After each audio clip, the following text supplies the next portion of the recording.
I go to the security guy and I'm like, this is crazy. They're never going to have it, you know. And I go in, I'm like, hi, this is wild. I know you're not going to have this, but I lost my ticket. And the guy looks at me and goes, is your name Alfonso? Yo Munir. Creativity. The happiest guys on the internet. What's going on, brother? Yo Munir. Who edits this? Do you do? Are you editing it? I edit, quote unquote. Right. Yeah. Same. Yeah. The shorter clips are often done by this guy. And wow. for a while, it was very interesting because the professional editor was abdicating responsibility and then didn't like the end product. So that tends to happen. We had a changing of the guard. I mean, 10,000 hours was that guy, not this guy. 10 hours was you. Yeah. Yeah. And then he doesn't like it. Yeah. Shocking. Working with your brother has some many benefits. Communicating feedback is something that actually Munir is really good at, and I have a hard time with. But he gives me permission to give feedback, so I take liberty with that now. Fair enough. I also encourage it because that's how you learn. Right. How about that? Well, Alfonso, welcome. Thank you. Yeah, nice to see you. Yeah, wonderful. You too. This is the part of the show that we welcome the audience as well. So welcome to Yo Munir, a show celebrating practice and creativity, hosted by the happiest guys on the internet. I'm Rob Haddad, a former producer and director who spent his career in sports, media, and technology. And I'm Munir Haddad, co-founder of award-winning advertising agency Kiosk and a firm believer in stakeholder capitalism. Well, Munir, on today's show, we're welcoming a very special guest, Alfonso Pozzo.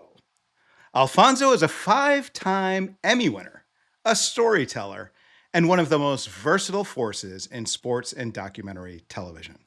He's a bilingual director, showrunner, and creative consultant who runs his own production company, Juxtapozz Films, crafting high-end original content in both English and Spanish for broadcast and digital platforms around the world.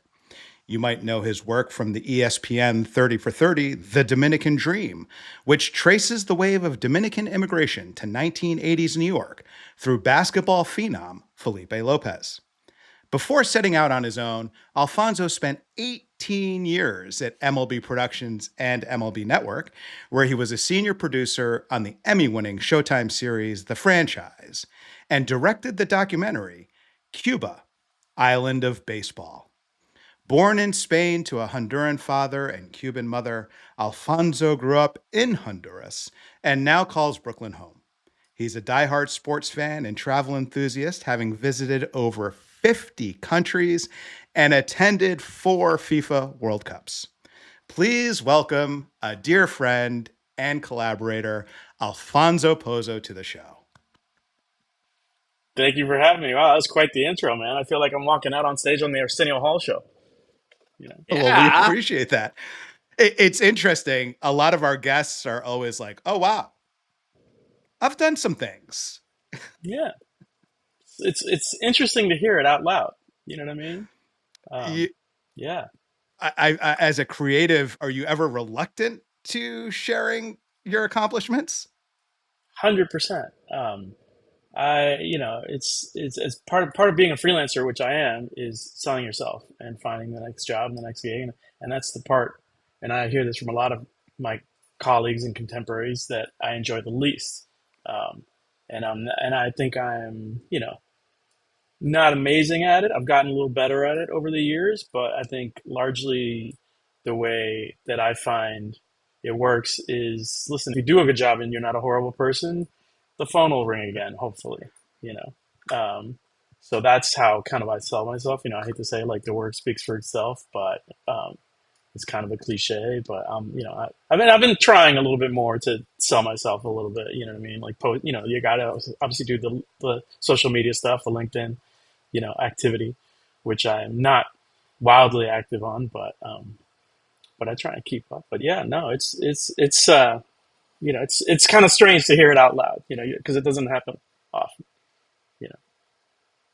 Munir used to really from probably the early days of our time at MLB would always push me. He's like, dude, you don't give yourself enough credit for what you've done. And I'd be like, nah, nah, nah, nah, nah, nah. And part of what we're doing on this show is a little bit of what feels like presentation and performance. But once you're comfortable with the idea of sharing your accomplishments, it really can become a celebration as opposed to self-promotion. Munir? Absolutely. Well, the other thing is to provide people with the opportunity to reflect on their achievements and to get some credit for them. We like to encourage others to be celebratory of their work, and we want to encourage others to do work and celebrate it. And that's the purpose of having these conversations. And your accomplishments are phenomenal, particularly your work with Spain. Nice work. I see you in your jersey today. Like, thank you. Good job. Appreciate that. As a as somebody born in England, I'm really sorry for the good work that you've done, but I applaud it because it was well performed. um, Speaking of Spain, Munir, Alfonso, you were born in Spain. Can you Yeah. give us a little glimpse? We like to start with kind of understanding just a snapshot of where you grew up, how you grew up, what life was like for a young Alfonso Pozzo. Yeah. First of all, sorry about England yesterday. I was really hoping to play England in the final, but not me. And also, like, I always just, you were congratulating before. I always find it funny when people congratulate me when my sports teams win. I was like, I'm always like, my response is always like, yeah, I did a lot by sitting on the couch and sweating, you know, more than maybe the players that are on the field. Um, Holding my but chest with anxiety. yeah, exactly. Watching my gray hairs grow. Um, but yeah, I was born in Spain. I had my dad and my mom met in Spain in college, and my dad came from Honduras because he finagled his way to get a free education in Spain. And my mom was in medical school in Spain, and they met there, and they had us there, and we were there. Well, they were there for over a decade, and I was born at the very end of it. My sister is 4 years older, and she was born, when they were in medical and law school. Um, and so I only lived there for less than a year. I was like 9 months old when we left, and we went to Miami because my Cuban mom, the Cuban diaspora being largely HQ'd in Miami, my mom lived there as a teenager or late teenager, and my grandparents were there. So we went to Miami and then eventually moved to Honduras when I was 5. Um, and then stayed there through high school. So I've never really lived a long time in Spain, but and I recently just got my Spanish passport for the first time a year ago, which was a big, yeah, right. Wow. I have chills thinking And about then that, to be honest. yeah, and but yeah, I was mainly living in Honduras the whole time, and then going back and forth to Miami every summer to visit my kids are in summer camp right now, and it's like my summer camp was grandma and grandpa's house, yeah. in Little Havana, and doing the rounds with my grandfather in the morning, getting his like Cuban coffee and getting the paper, and then going to the beach on the weekends. Um, but the allegiance to Spain stayed there. I kind of became obsessed with the Spanish national team in the '90s because my dad was there in Spain when Real Madrid was like flying high and winning a ton of titles in the '60s, and that's what we did at home was watch soccer in the mornings, and so he was like, "Yeah, we like Spain too." And I was like, "Really?" And I was like, "Okay." And then Italy '90, they kind of made a run, and it was really fun, and I got into it. And then USA '94, and so on and so forth. Wow. I Great. think about, Munir was born in England. We came to the States, and then our dad went to Beirut from 78 to 83 and was living there while we were in New York. And I think about that connection to homeland and what that means to us and to language and to culture.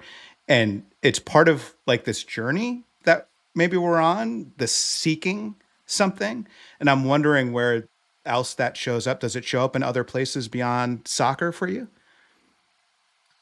Well, I mean, it definitely shows up in the culture. Like I mean, being bilingual, it's being Spanish. It's funny. I was having this conversation with somebody. I was at the fan zone the other day watching the Spain France game, and I was there for a little bit, and I was having this conversation with a friend of mine who was asking me why I support Spain. I was telling him the story, and I said, the older I get, the less Spanish I feel. You know, even though I have a passport now and I'm officially Spanish, but it was like it to me it has a lot to do with like the language, the accent, the culture, right? Like I'm not like I have friends who follow the Spanish team that are Spanish, that grew up in Spain. I didn't do that, and so they sound completely different to what I sound like when I speak Spanish, right? And I speak with a Honduran accent, which goes back to like spending the summers in Miami. After the summer in Miami, I would go back to Honduras and come home with a Cuban accent. My friends would be like, "What's wrong with you?" And when I get to Miami at the beginning of the summer, my grandmother would be like, "Why are you talking funny? Why do Yeah. you have a Honduran accent?" Um, so that's kind of where it shows up for me is like in life, and like yeah, like I had a connection to both places. The place that I had a connection to the least was Spain. So like I've been to Spain a bunch. It definitely doesn't feel like home, Right. but I have a connection in terms of like obviously I follow the soccer very closely and the culture. Movies and news maybe a little less these days, but I feel like I'm somewhat in touch with it. Um, but yeah, not as in tune with like actually being Spanish, which I don't necessarily pretend to be or purport to be, Sure. at all. It's like, I always meet people and they're like, "Oh yeah, you're from Spain." Yeah, I was born in Spain, and they ask, "Wow, why and how?" And it's always interesting. Being a third culture kid, I was born in England and Right. grew up in New York. And we would go back to England and Beirut, Lebanon. And our parents were Lebanese, Palestinian, and English. And, where you fit in, particularly in America, is different. And how you think about it yourself, at least for me, was always what you're talking about. It's like, okay, what am I? And do I get a choice? Because some people are going to box you whether you want it or not. And then you have to own at some point, like you're saying, like you got to own it yourself and say, okay, this is who I am. And you can still box me, but I'm going to, I know where I live and I know what, I am in my mind. Yeah, I mean, when I was in college, I remember at Michigan, which where we went at the same time, but same but different. We didn't know each other. I remember my freshman year, like I had to write an essay right off the bat, like the first one of the first things I do, and it was like, I called it like, "Who am I?" or "What am I?" Because like in in Honduras, I was like the American kid who listened to hip hop and was obsessed with the Fab Five, and listened to Tribe Called Quest in the morning and watched Sports Center. But when I came to Michigan, people were like, "Who's this Latino kid?" You know, from Honduras. Where? What? And oftentimes, which meant that oftentimes, like freshman year, I would say I was from Miami because I didn't feel like getting into it. And people would just say, "Oh, Miami," which I also did, like when I'm traveling like in Thailand and the cab driver's never heard of Honduras, and I just say New York or Miami or whatever. Um, but yeah, 100%. Who am I? And it was like I had this for a long time, this little mini identity crisis, of like I'm Cuban, I'm Honduran, I'm kind of Spanish, but I'm not really Spanish at all. Um, and you know those two cultures are very different, and having gone to Cuba as an adult, it was like very different, and yet the same and similar to Miami, but Miami's kind of like Cuba light, and you get a lot of those nuances that you do there too. But I also did not grow up real Cuban. I grew up more Honduran than Cuban because I spent 80% of the time in Honduras. So I know what you mean. It's like, it's this kind of amalgam of identities and nationalities and cultures that kind of come together, you know. How did you then get into sports? Uh, Probably watching a lot of TV as a kid, but also mainly my dad. My dad ran one of the local soccer teams. Well, he ran it for a very short time, but he was involved in it forever. Um, and it's one of the big club teams in Honduras, and he was president for like a year in the '80s, and there was a lot of drama, so there was like a little mini coup, and they kicked him out, you know. Oh my Um, God. but it was awesome because I grew up with the sport, so like when he was, whether he was president or not, he was involved in the front office. You know, the front office being like largely a volunteer thing, where you know dads went after work, right, and hung out and ran the team. Or I think we're largely, you know, playing hooky from work and going to run the team, right? And so I would go to practice after school every day, and it was amazing. Wow. And during, you know, and we'd go to, there was a game every Wednesday night and Saturday night, like league games, and you'd go to the stadium, and we'd go you know, I'd go with my dad to the locker room before the game, halftime, and post game. So like all the access that you and I worked on for the franchise, I was seeing with my own eyes without a camera when I was 10 years old. You know what I mean? And Amazing. now I think about it, I'm like, oh my God, if I had like a little camcorder once, and I got like scenes of like people smoking in the locker room where it was 100 degrees, you know, and it was just, it was, you know, it was the '80s, right? It was like, I sound like the dad from Louis. It was the '80s, you know. No helmet, you know, nobody wore helmets, and you know, what was it? Skids were a thing or whatever. You guys are probably, your kids are probably too old for Bluey, but you know, No, no, um, no. My youngest, who's 13, will watch it from time to time, and I think it's just a point of connection to your childhood, right? I, 100%. Um, it's so you yeah, know so it's that's, you know, it's so funny you talk about athletes smoking. It is such a stark visualization. I was in South Bend, Indiana in 2002, and the Arizona Diamondbacks, off of their World Series championship in 2001, were playing their minor league affiliate, which was the South Bend Silverhawks or something like that, in August. This was an in season exhibition game at their minor league affiliate. And Mark Grace was in full uniform, in full Diamondbacks uniform, in this minor league locker room, not clubhouse, but it was like a high school locker room, smoking a cigarette with his leg up on the bench and just doing this. And that scene was so foreign to me, even though, you know, you can look at old footage and see guys smoking in the dugout. But that was so stark in 2002 to see this guy smoking a cigarette. And then realizing yeah. that in 2013 Red Sox, Jake Peavy and some of the guys would like sneak by the laundry room in Fenway where they would smoke their heaters in between innings. And you're like, oh, wow, I guess that still happens. Yeah, well, I always say 2002 is basically still the '90s, right? Like if you look Right. at stuff from 2002 and like the technology and the fashion and the gear, we're still in the '90s. You know, it was just But we evaded the Y2K storm. right, You know, exactly. once Y2K didn't happen, it was 1999 plus two or three. Exactly, 100%. Where was the opportunity to work in sports for you? How did that come about? That's a good question. So I interned at ABC Sports in 1997, my last summer in college, and I had an aunt who worked at ABC, and she kind of, you know, she was the pushy aunt, which she can be, and she got me an internship at ABC Sports. I'm pretty sure that's how it happened, and it was great because I came to New York and I lived with her.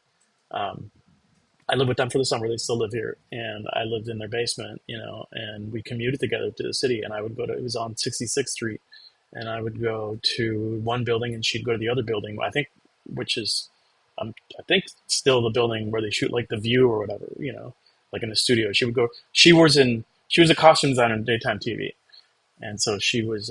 And she actually, my wife was just telling me a story of how my aunt has 5 Emmys, you know, for costume design. Oh, She's got a really? family record, by the way. Yeah, she got 5 national Emmys for costume design, which she like Whoa. when they used to televise it in the '80s. I remember being at my grandparents' house and watching the Emmys on TV, and she won. And they used to televise like the daytime, all the daytime Emmys were.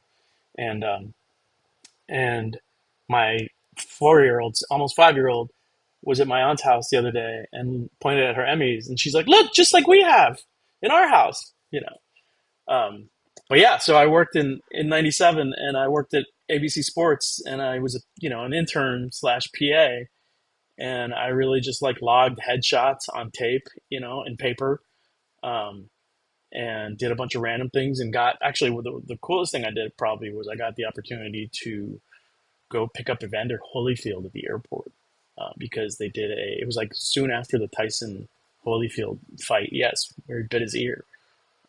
And they did a rebroadcast, which is like such a 90s term for, a show, No where they streaming. had him in, You gotta like if you want to yeah, see. exactly. You got to re-air it, but like they had him in the studio, I think with his trainer, not Mike, obviously. Tyson was not a part of it, but they had Holyfield in. And my producer, the woman I was working with was a lovely woman, Emily Deutsch, was like, do you want to go to the airport and pick up Holyfield? And I was like, what? And I went with another producer in a limo to pick up Holyfield. And we like picked him up, walked to his gate to pick him up, which you could do back in the day, right? And this is 1997, and walked in, and I'll never forget walking through probably LaGuardia or JFK with Evander Holyfield, and people were like, yeah, Champ, go get him, Champ. And You no still other got your ear, security. Champ. Wait, no other security. There It's was just no, and maybe there was a security guy. I don't know, but like we walked to the gate to meet him, and then walked back to the car with him. And I'll never. And I was like, Champ. I'm like, wow. I feel like I'm in the movie Rocky. People yelling Champ. Like, what other sport do people yell Champ in? You know. Um, and it was amazing. And then I was like, I kind of got the bug, and I was like, okay, this is cool. I can do this because like I always kind of knew that I wanted to do something in sports. Like, I would go home when I was in high school. I would record Sports Center highlights, and like I had a VHS tape where like I just like put sport highlights back to back to back to back to back to back on a tape, right? And then I'd go like in the backyard and try all of the hoops moves or whatever. And then my dad one day was like, well, you're not gonna play, obviously, so he's like, maybe you should be an umpire or a broadcaster or whatever. And I was like, there's other jobs. And then, the internship at ABC Sports like blew my mind. And I was like, oh yeah, you can actually do this. Um, and I That's went from amazing. there. Yeah. And then I went from there to ESPN, after college. Actually, the Revolution before that, the New England Revolution MLS before that, and, a couple short oh stints my at a couple god. places. Yeah. So it was all Oh ABC my Sports, the god. summer in the city, and then that also made me fall in love with New York, and here we are. So 26 years later, 7 years later. You touched on something that is a theme for us, which is those your aunt and her work and creativity. When you were a kid, was that were you exposed to creativity or creative outlets when you were growing up, and what did it look like? Uh, it's interesting. I don't know about exposure. I kind of took it on myself. Like, Hmm. my mom passed away when I was a kid, when I was very young, and my dad was not a creative guy. My dad kind of just figured out life as it came. Like, he went to Spain without a plan and then came back with a law degree and a wife and two kids. And so he was Whoa. not a creative. But I always kind of just did it on my own. One thing I used to do a lot was like I thought I was a great artist, but no, it was what was it called, onion skin paper and tracing, and I could trace the hell out of everything. You know what I mean? So I would like take the covers of like Sports Illustrateds or whatever and trace like Bo Jackson, you know, Yes. and then like color it in. I'd be like, oh my god, I can draw! Man, I'm an amazing draw. I can draw. Like I'm an artist, and I would draw like an infield, and then add another piece of paper and draw like the outfield and two more, three or more pieces of paper and then draw a whole stadium and make 10 of them, whatever. So creativity kind of came largely from myself, from my own and like watching TV on my own, and movies. And there was a lot of TV time. I was a kid from the 80s, right, with a single dad. And I was just thrown in front of the TV, and, kind of have at it, kid. Oh my So god. that was, It's too funny about that tracing because I very clearly have a Mark McGuire Sports Illustrated cover that I traced, as well as Ricky Henderson. There's this iconic cover of him like Ricky. stealing second, but in that running position from first base. And I had such an obsession with the Oakland A's, Me who too. didn't, I Who guess, in didn't? the eight, right Yeah. in the '80s, they Yeah. were on every 100%. cover. I was just going through some footage of the A's, and I was like, "Oh my God, Ricky Henderson was like the coolest guy on the planet," you know. I think I think I was the last person at MLB to interview him. Oh, really? I Wow. don't know. I don't know for sure, But but that wasn't for the Ricky doc, was it? it was we did a Ricky doc in 2009. Okay, I don't remember that one. And shout out to Lonnie Murray and Dave Stewart. They were amazing in helping secure a 2-hour interview with Ricky Henderson. And it was at the Claremont Hotel in East Bay. And the day we were supposed to record, he called me and said, I totally forgot I had an ENT doctor's appointment and I can't make it. And I'm staring at the crew. I'm staring at the craft services that I had ordered. I'm in this really nice suite / conference room. And I said, well, can you come tomorrow? And he's like, yeah, tomorrow's great. And I look at the crew. I'm like, can you guys do tomorrow? They're like, yep. I was like, okay. So I said, yep, we'll see you here tomorrow, same time. Literally same setup, same everything. And I see him walking down the hall in a red silk blouse, unbuttoned to like his navel. And I was like, this guy is truly a legend. Yeah, Only he he was a could wear legend. that. Only he could wear that. He was amazing, and I mean, like that was story of our lives, right? Guys who just call and say we can't show up. I'm not coming today, and then you got to pivot and like get it done. Well, hopefully, most of the time. Right.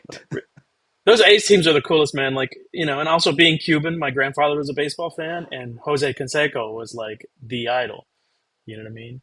So it was like everybody, every Cuban kid in Miami was an Oakland A's fan for, a few years, because there was no Miami team at the time. Yeah. And, and Canseco was the guy, was the Cuban superstar, Yeah. and it was just like every day checking the box scores. Hey, would you believe that the better internet is outside rather than inside? No walls. No wall, something. But here we are. Welcome back to Yo Munir. This is part 2 of our episode with Alfonso Pozzo. What do you think about that? A continuation of part 1, just, Yeah. put It's things like together. we took a hydration break. Well done. Well done. Cheers to that. There you go, hydration break. Let's talk tactics for this, 3 minutes. You know that Fox made all their rights money back with just hydration breaks? Is that like recognized somewhere as a data point? Yeah. That's what I've heard that, and I read that in a couple different places. But apparently, they got a sweetheart deal, for the rights for this World Cup, and they made it all back. I think they paid 500 million, and they made it all back with just the revenue from hydration breaks. Wow. Yeah, so I think we're going to see quarters in every World Cup from here on out. I mean, yeah, I hope not, but I think you might be right. Like, 4 years ago, it was 15 minutes of extra time for every half. And then now it's this, so we'll see what happens in 4 years. Well, you're even seeing Jordan Pickford, going like calling this. for it, right? Yeah. Calling for it to relieve pressure, basically. I mean, yeah. Well, they needed it. Yeah, but you're right. Well, Alfonso, you were talking about that aha moment that you had during your internship at ABC Sports, where sports production or media creation was something that could actually be a career path for you. And I'm curious how you got to Major League Baseball, where we met. Darren McIntosh, if you remember that name. Yeah. Oh my God, that's right. Yeah, so after I did the summer at ABC, I went back to Michigan, did my final year, which half of it was in Florence, Italy, and study abroad. Flex. With, yes. That's a Gabriel great choice. Yeah, thank you. Yeah, it was like all. It's funny because I wanted to go to Rome, and then they were like, "We only have a program in Florence." I was like, "All right, fine." And then I went to Florence, and I was like, "Oh wow, Florence is way better than Rome, and has a way better soccer team than Rome, and a way cooler soccer team than Rome." So that's why I'm a. I have been to a Firenze game with my daughter. Oh yeah, Oh yeah, Amazing, man. Oh, I haven't been to a game since 1997, but I would dying to go back. And it's funny because I lived in this village outside of Florence called Sesto Fiorentino, and a fellow soccer dad friend of mine here, who my kid played soccer with once, we were chatting about Fiorentina, and I was like, "Yeah, I like Fiorentina because I lived there." And he's like, "What? Where did you live?" I was like, "Sesto Fiorentino." He's like, "That is my town. That's where he's from." My friend Nico, who manages the Armani store in Soho, amazing. is from Yo, Sesto Fiorentino. Nico, what's the good word, brother? Nico's the coolest. Parliamo Um, l'italiano adesso. un po'. Allora, ho dimenticato tutto l'italiano. Certo, me amo la lingua. Sì, è buono, è buono. È bello. So, I did this semester in Florence, finished Michigan. That was the year of, as you know, Charles Woodson in '97 in the Rose Bowl, um, which I missed that whole season because I was in Florence. But, Munir was at the Ohio State game with me oh, in wow. '97 with Big Pete Essig, I and Wow. was. after the game, we were at um, Brian and Travis's house in their corner of the home on Oakland or wherever it was, drinking vodka from the bottle. Wow. Sounds like a night. Saying hi to A young night was Brian. had. A And I night was, was Yeah. had. in 4 years in Michigan, I never went to an Ohio State game because it was always in Thanksgiving, and I was always in New York for Thanksgiving, Makes visiting sense. family. Makes Um, sense. yeah, but yeah, that year, I mean, we met. I was at the program that I was in Florence was a Michigan program, and so there were a lot of guys that were in Michigan, and one of the guys had walked onto the team and had played a couple years prior, and his dad would send him VHS tapes on Oh Sunday on no. Monday morning of the games, and we would get them and watch them on Tuesday or Wednesday, like in one of those like rollaway TVs with the VHS attached, zip tied to it. And we would sit there on like Wednesday night and watch the game, like having known the score, but still we'd like watch the whole game. Oh Yeah, my you got to God. see how it Yeah. unfolds. It's like And then, well, that actually leads to how I got the that was after the internship. My producer from ABC, again, Emily Deutsch, I called her and I was like, how can I help? Like, I called her from Florence. I was like, can I help? Can I, like, is there a way for me to like work the Rose Bowl? And she said yes. And she got me a job as a runner. And I went to the Rose Bowl. So I went from like Florence to Honduras for Christmas. And then I went from Florence to Arizona to my sister's grad school graduation, and then went to Honduras for Christmas, and then went to LA to the Rose Bowl. And Dude. got the did job we working as see a you runner. down there? Because we were down there.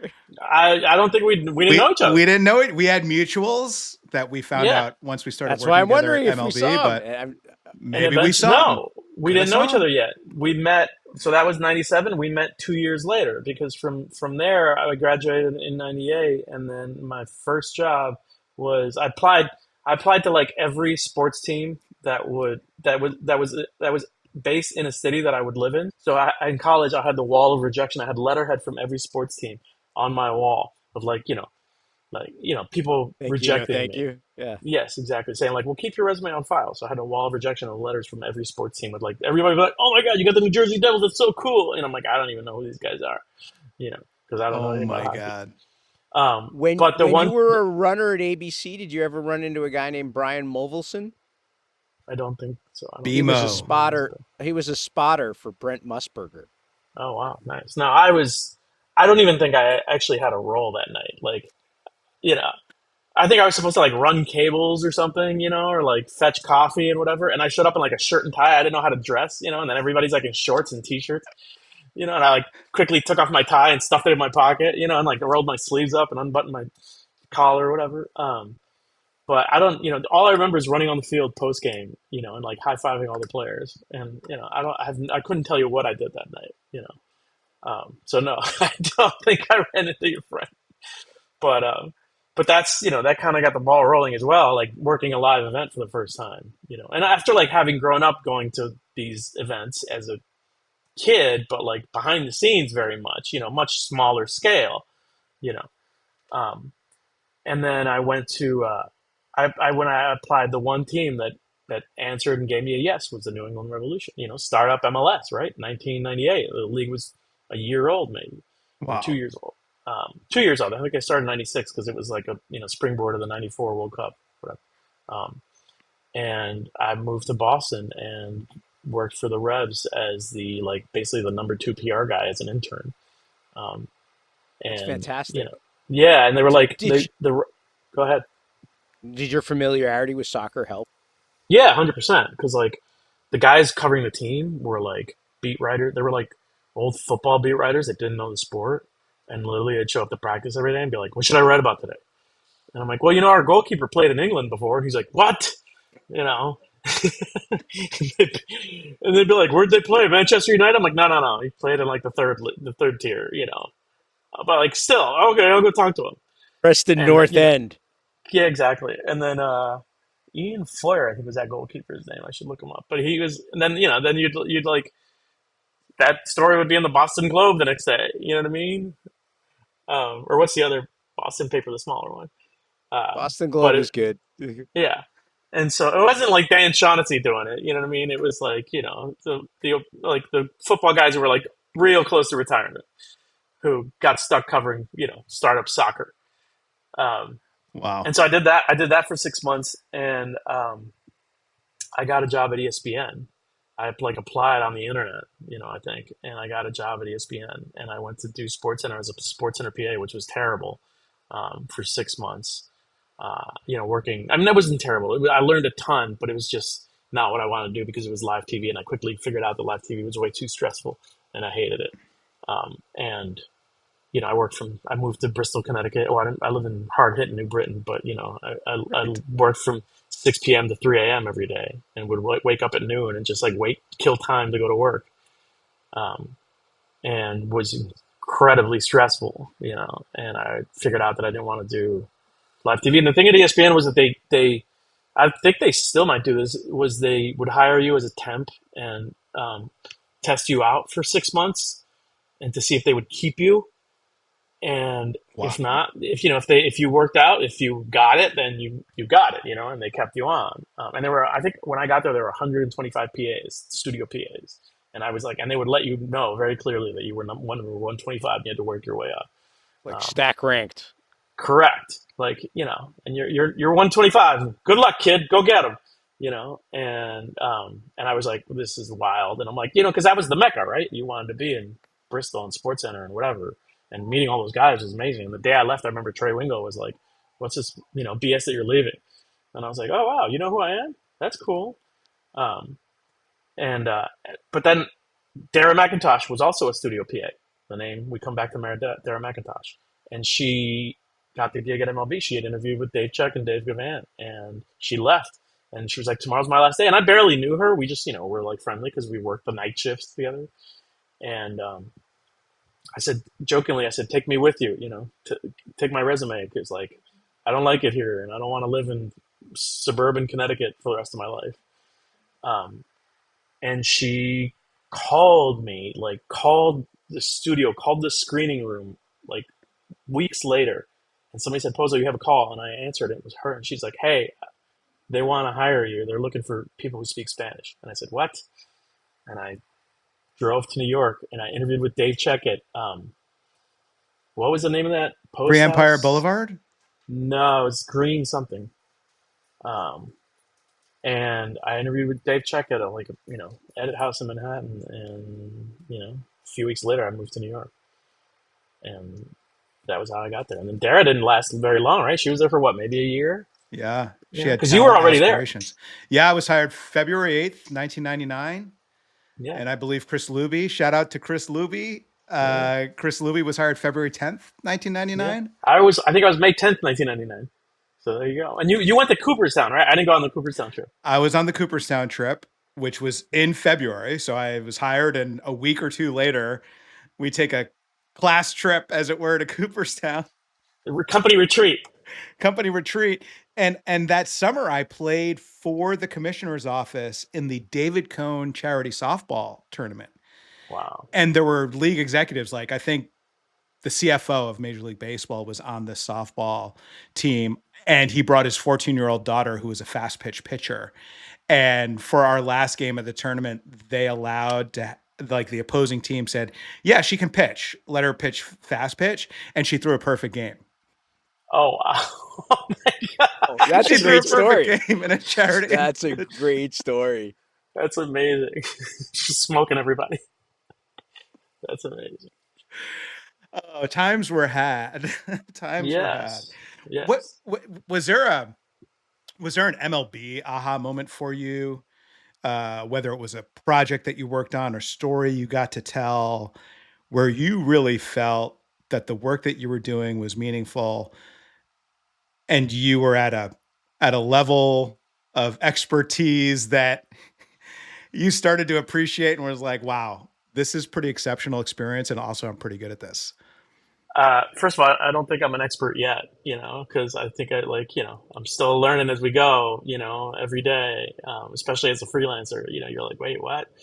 Um, I do remember the moment that I met you. I don't know if you remember that, but like, I remember being in an edit room, like making a clip reel and you popped in with like, you'd probably had either 15 Red Bulls or 15 cappuccinos that morning, but you were like, bouncing off the walls. You're like, yo, you went to Michigan? And I was like, yeah. He's like, all right, I'm Rob. We're like, cool, And then you're like, you introduced yourself. You were like going a million miles an hour. And then you like ran out. And I was like, cool. Okay, another Michigan guy, Rob.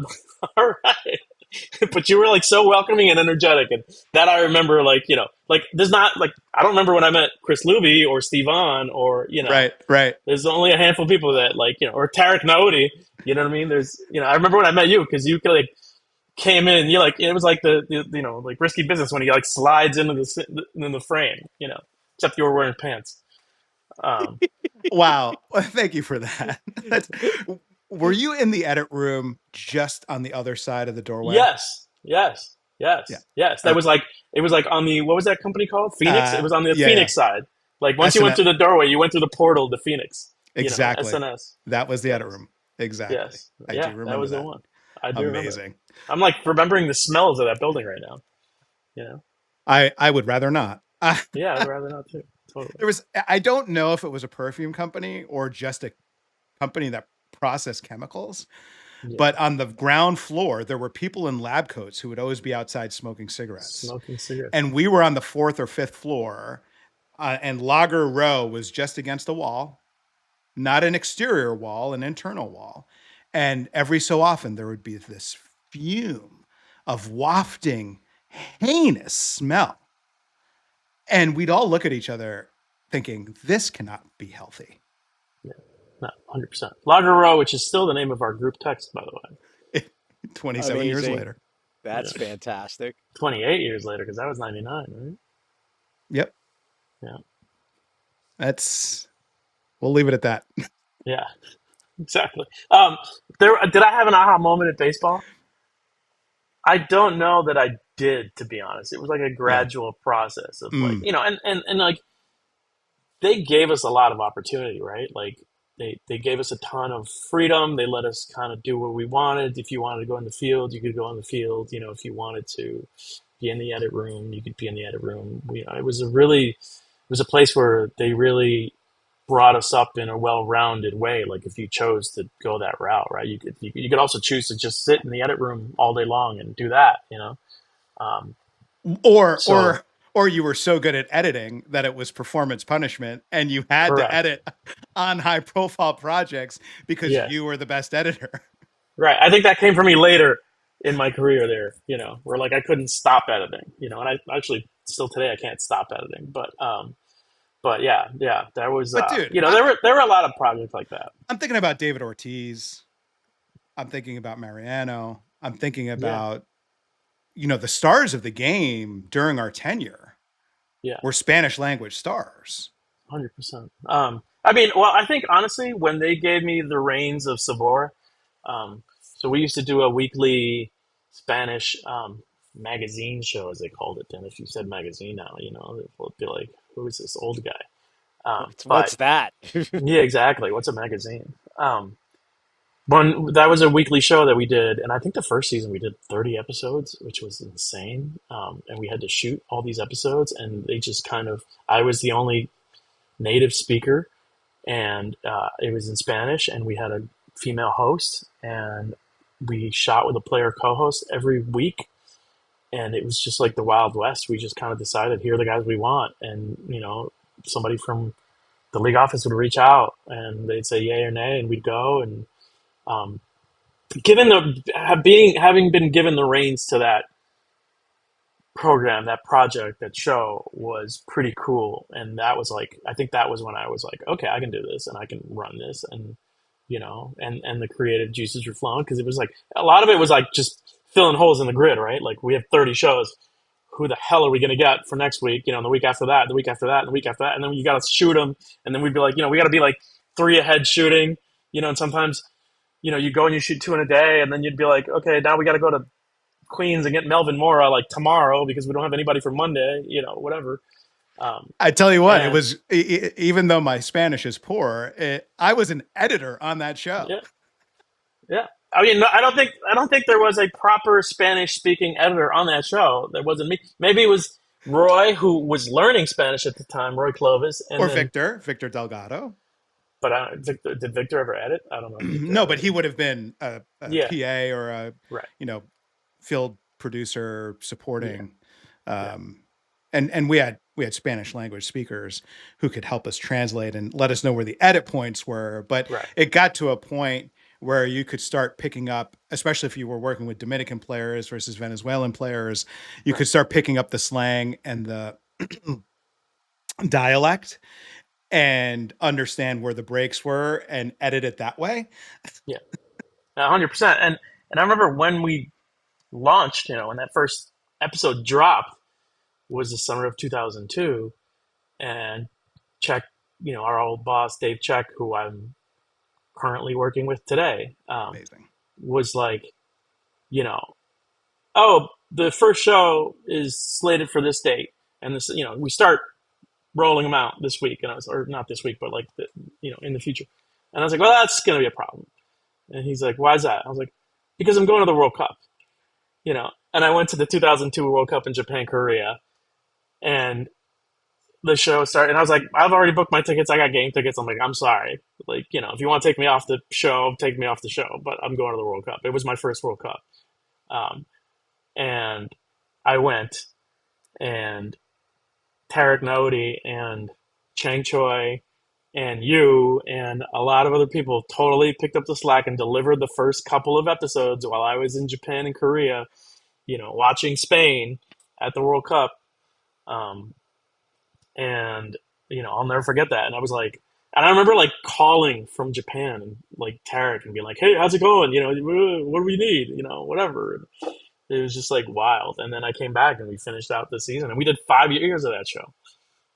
Was it 5 years? We did 5 seasons, and it was kind of cool because we built a brand, and like, and not a brand in that, like, in the marketing and social media sense that is a brand today, but a brand in that, like, people in Latin America knew who the show were, knew 100%. what the show was, and knew who we were, and broadcasters and journalists that we'd run into in the field would know about the show because it was disseminated throughout Latin America and it was given to rights holders. And also, most importantly, the players knew it. And Selly. I mean, Sally, I was going to say, because they knew our host and they were very willing to work with our host, who was amazing. And, by year 5, like, we didn't have to ask for guys, it was like, when are we doing Sabor? Yeah, exactly. Guys would want to do it. We did, the budget obviously kept getting smaller and smaller as opposed to bigger and bigger because the show was successful. But, but it was, we did fewer episodes every season, I think. By the end, I think we did like a dozen or whatever it was. That's such a great point, dude, because it was fun. We had the music composed for us. Yep. We had so many of the Latin music labels sending us music. That's where I was introduced to Alejandro Sanz. And I was like, this No Es Lo Mismo is like my favorite album. And I was like, this is going to win a Latin Grammy. And sure enough, it won like 10 Latin Grammys. After that, I was like, yo, this is killer.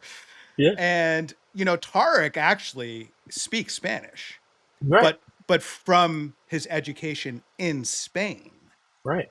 So there were a lot of the lingo and the slang that he did not understand because they may have been words that he knew, but they were not being used in the way he knew.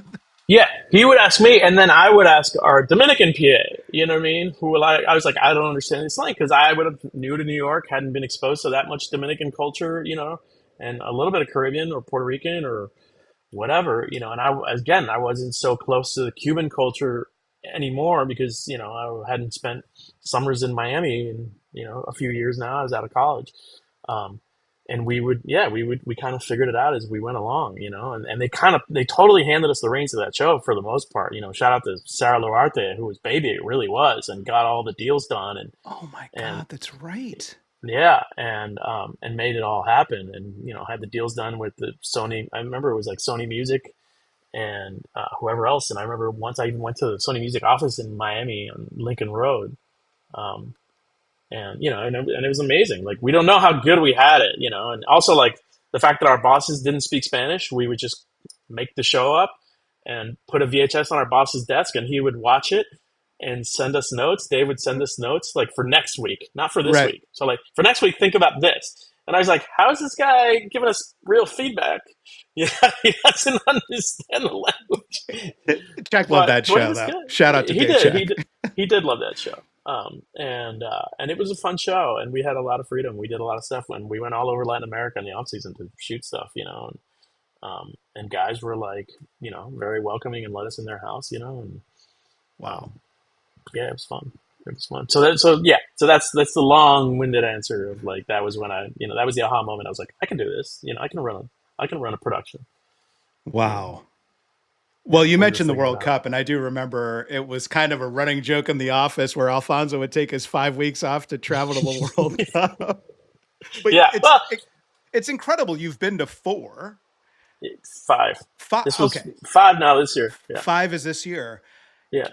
I'd love your perspective on the event. Munir and I talk a lot about live event and experiential now, and how important that is for connectivity and how we engage. I even joked with you about the activation in Brooklyn where you went to the game watch.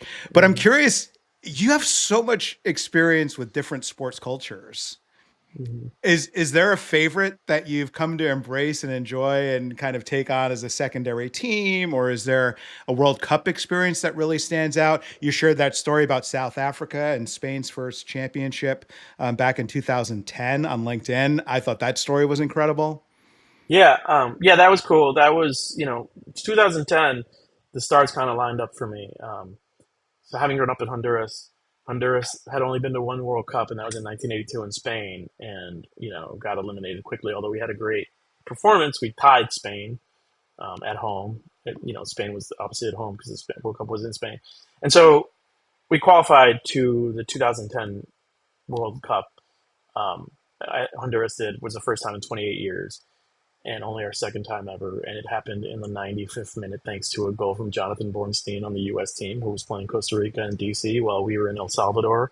And I was at the game in El Salvador qualifying, and they scored a minute after we did. And our game was done, and had Jonathan Bornstein not scored, who now has Honduran citizenship, I'm pretty sure, we wouldn't have gone to the World Cup. And we went to the World Cup, and the World Cup was in South Africa. And I was like, this is crazy. We're going to World Cup, and it's in Africa.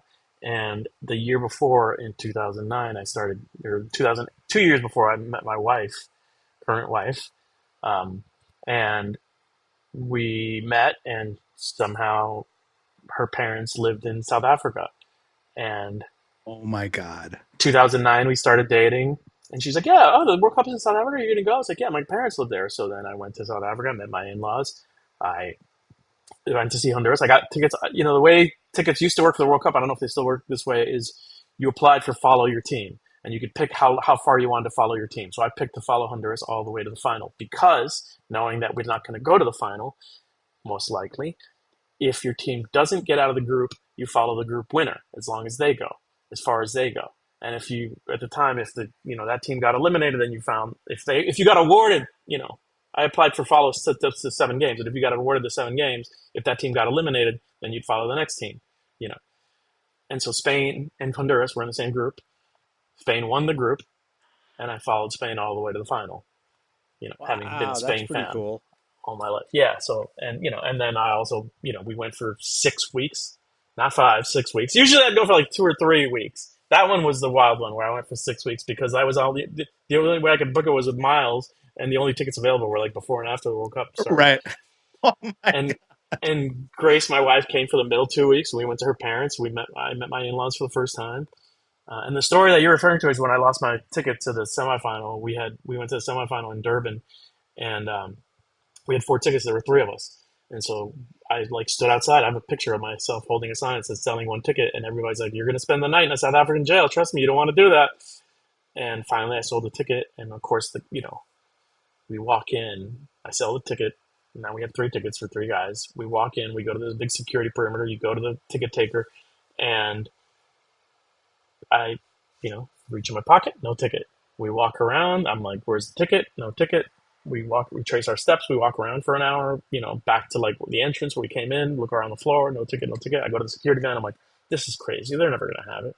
You know, and I go in, I'm like, "Hi, this is wild. I know you're not going to have this, but I lost my ticket." And the guy looks at me and goes, "Is your name Alfonso?"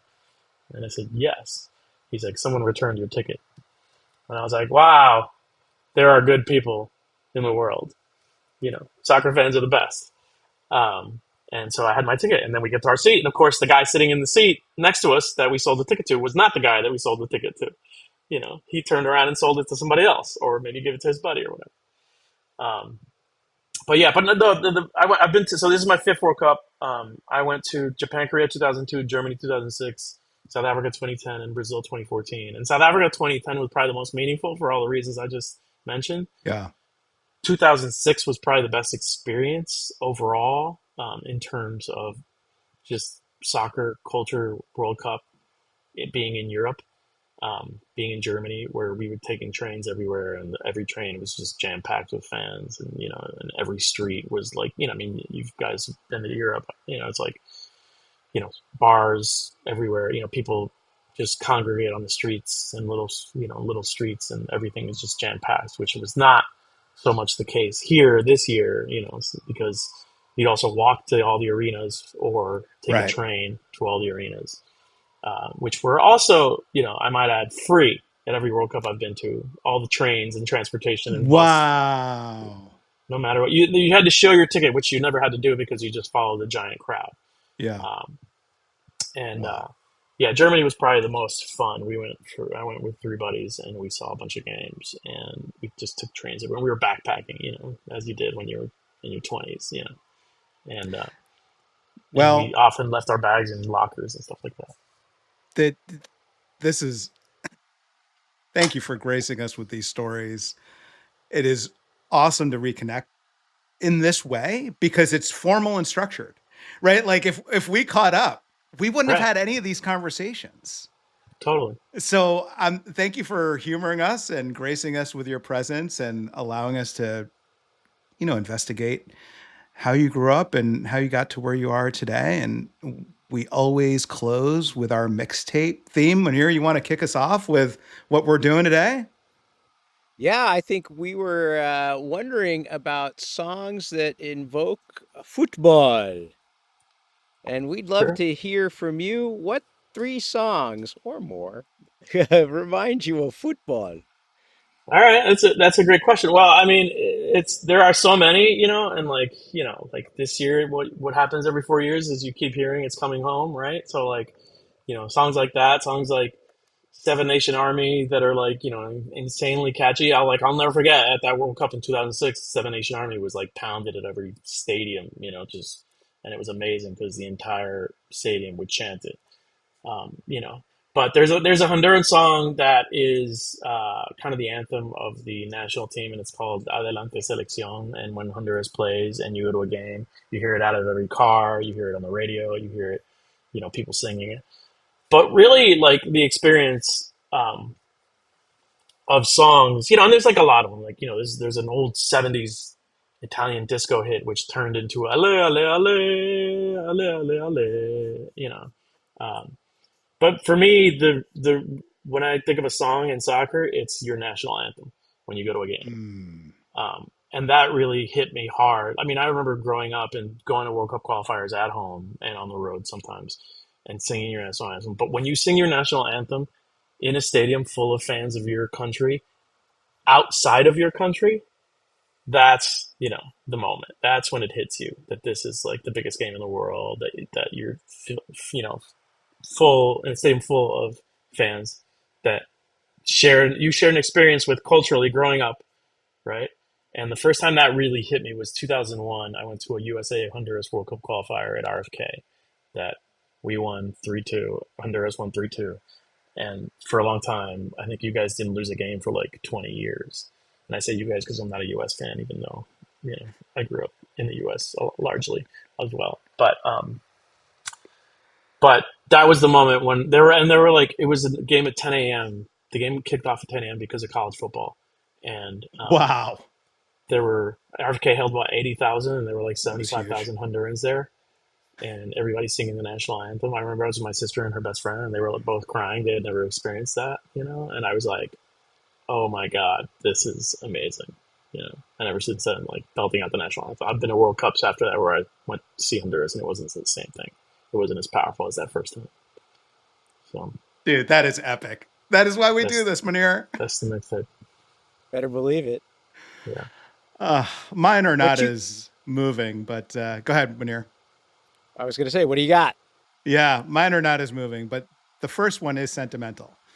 And it's Hootie and the Blowfish, Only Want to Be With You. And I chose this song because it came out in July of 1994, which is when the U.S. was hosting the World Cup the last time. And one of the lyrics is, "I'm such a baby because the Dolphins make me cry." Mm-hmm. And something we didn't talk about today is that Alfonso is a massive Dolphins fan. And every time I hear that song, after meeting Alfonso 27 years ago, I always think of Alfonso. And when I think of Alfonso, I think of soccer or football. So that was my number one choice. I'm going to go with Shakira and Wyclef, Hips Don't Lie. Seemingly, Shakira has become the pop star of the World Cup. And so I figured, plus she's also half Colombian and half Lebanese, and she's a mix of our world, as is Wyclef and the international music scene. So I thought that was appropriate. And then I'm going to go with Oasis, Don't Look Back in Anger, for all of our English friends and fans and family. It was that or Hey Jude. And Munir, maybe I'm stealing from your list, but those two was a coin flip for the love that we showed England this World Cup. Moo?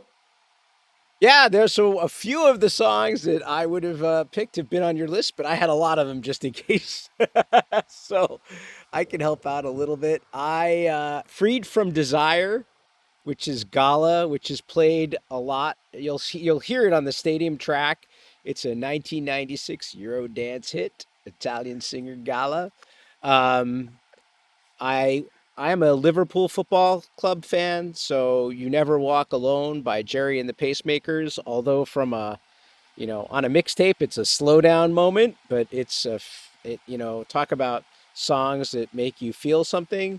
As Liverpool fans, that's a song that makes people feel. And then I'm gonna go with another. I'll go with Sweet Caroline, which a lot of people is a mix of baseball and soccer. Neil Diamond, because it was sung a lot during the World Cup. Maybe because we're in the U.S., English fans had picked it up. Maybe it was the Scottish fans in Boston. We don't know, but those will be my three to carry Amazing. On with us. Amazing. And shout out to Yeri Rivera for his horn performance that they sampled in Hips Don't Lie. I meant to mention that. Shout out Puerto Rico. So, Alfonso, thank you for joining us. What a wonderful, wonderful experience. Thank you guys for having me, man. Really appreciate it. It's been fun.